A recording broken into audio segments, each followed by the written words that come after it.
Quelques notes sur le clavier et la magie du son se fait entendre. Contrairement aux orgues classiques de 10 à 18 mètres d'envergure, trônant dans les églises, ce petit bijou fait depuis quelques années la fierté de l'ensemble vocal Résonance.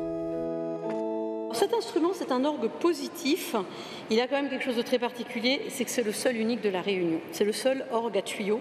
Alors un orgue positif, c'est comme son nom l'indique, un orgue qui se pose. Donc c'est un instrument qui a été créé à l'époque baroque pour être facilement transportable. Il est petit, il est léger.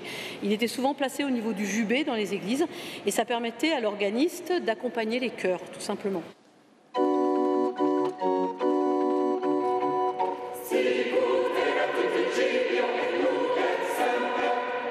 Un orgue très maniable par sa taille, mais surtout aux sonorités particulièrement adaptées à la musique baroque.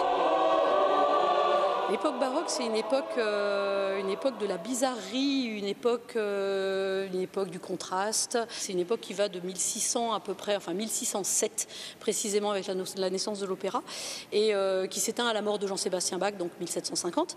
Et elle est particulière dans le sens où elle a apporté beaucoup d'harmonie et surtout elle a apporté une basse continue. Alors la basse continue, pour faire simple, c'est ce que la grille de jazz est pour la musique contemporaine en fait.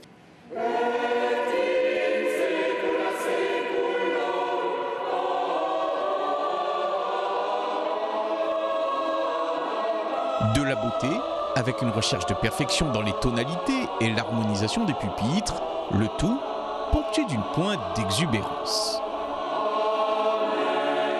Vous êtes en roue libre, vous faites hein? Donc non. La fessée sinon. À écouter les chanteurs, on pourrait penser qu'ils sont tous choristes chevronnés. Pourtant, contrairement aux apparences, le baroque n'est pas l'apanage des spécialistes du genre. Bien sûr que c'est accessible à tout le monde. Jean-Sébastien Bach, tout le monde le connaît, c'est baroque. Vivaldi, tout le monde le connaît, c'est baroque. Donc bien sûr que c'est accessible, il suffit de travailler, c'est une esthétique particulière qui est différente, c'est tout. Un registre particulier qui surprend, touche et séduit celui ou celle qui s'y intéresse. Comme Marie, d'abord charmée, puis conquise. Au début, je ne connaissais pas du tout. Et c'est ma prof de musique au collège qui m'a emmenée ici. Et en fait, je suis arrivée et puis je suis jamais repartie. J'ai adoré l'ambiance et puis c'est vraiment quelque chose de différent de ce qu'on a l'habitude. Donc je suis un petit bébé du cœur qui a bien grandi.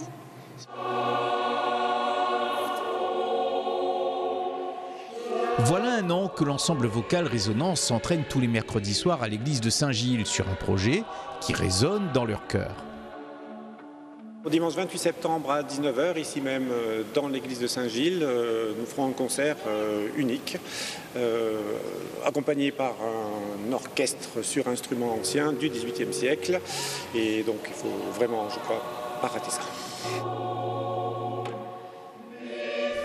Une occasion à ne pas manquer car l'orchestre qui accompagnera Résonance sera conduit par Jean-Marc Andrieux, une pointure du baroque, avec à la clé des chants en allemand et en latin.